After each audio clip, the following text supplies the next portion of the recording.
Hello, welcome to the update. I'm Susie Thompson. Bruce Lehrmann is due to face court today in Toowoomba over rape charges. The 29-year-old will plead not guilty to the offences, which relate to an incident back in 2021. The committal hearing will determine whether or not Lehrmann will stand trial.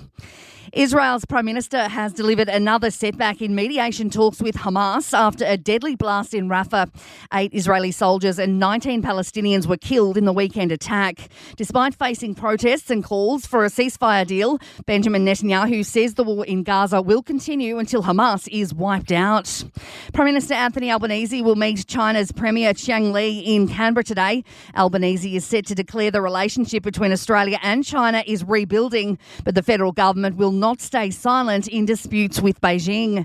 Premier Li was greeted by hundreds of supporters and protesters when he arrived in Canberra yesterday. The search for a sailor who disappeared after a yacht capsize has ended in tragedy, with police recovering his body near Gladstone. The man had been travelling on the yacht when an emergency beacon was activated near Lady Elliot Island yesterday morning. The vessel was found hours later with 2 men in the water. They were winched to safety before rescuers discovered the body of the third man. Opposition leader Peter Dutton has eclipsed Anthony Albanese as preferred Prime Minister for the first time in the national Newspoll. Dutton gained a narrow lead as preferred leader, backed by 36% of voters, compared with 35% who favour Albanese.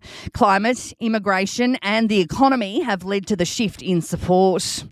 Most economists are predicting no change to the official cash rate ahead of the Reserve Bank's decision this week. The RBA is convening in Sydney over the next 2 days to decide its next move. It's expected to keep the rate on hold at 4.35% in a bid to bring down inflation. And the NRL has helped the Mark Hughes Foundation raise more than $3 million for brain cancer research. Over 135,000 beanies were purchased during this year's Beanie for Brain Cancer round. Sport and entertainment are next. In sport, the Panthers have beaten the Knights in a tight one in NRL action in Newcastle, 26-18, and Manly overcame multiple injuries to beat the Dragons, 30 points to 14. While in the AFL, an epic comeback from Collingwood. They were down by 54 points against North Melbourne before coming back to steal a 1-point win.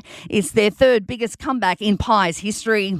In entertainment news, John Farnham has made his first public appearance since undergoing surgery due to cancer.